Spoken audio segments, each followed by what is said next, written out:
Diba? O hindi, dahil sa ito'y takot natin sa Diyos. Diba? Ang mahalaga, sabi dyan, hindi rin natin dapat kinakalitaan na ginagantimpalaan ng Diyos, ang mga masunurin sa Kanya. Salamat. Diba? Na ang Panginoon ay natututo tayo kung paano tayo dapat sumunod sa Panginoon.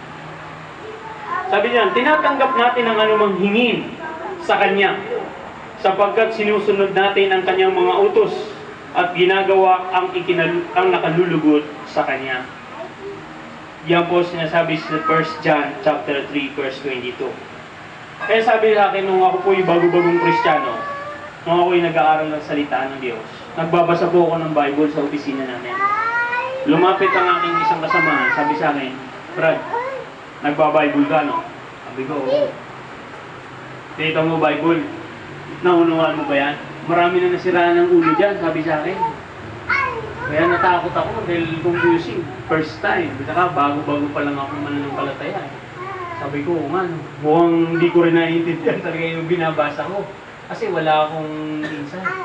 Pero sabi dyan, kapag tinanggap natin ang Panginoon sa buhay natin, at naging anak tayo ng Diyos, may espiritu tayo ng Diyos, mauunawaan natin ang Bible. Kasi sabi dyan, ang Bible ay ginawa ng Diyos para sa atin, para sa kaunawaan natin, sa kagustuhan ng Diyos. Kaya sabi dyan, pag ganyan ang iniisip natin, kung ako'y naniwala doon sa kaibigan ko, marahil po hindi ako nakapagpatuloy. Dahil sasabihin nasisiraan ako ng ulo. Marami yung tao ang insight sa buhay, kapag ikaw ay nakitang nagbabible o dumadalo sa gawain, oy, pare, mabagong buhay ka na yata. Nakakasira ng ulo yan. Kaya gano'n.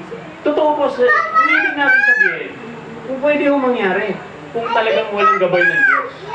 At ito'y ginagawa lang natin, di ba? Para sa pansarili lang natin, di ba?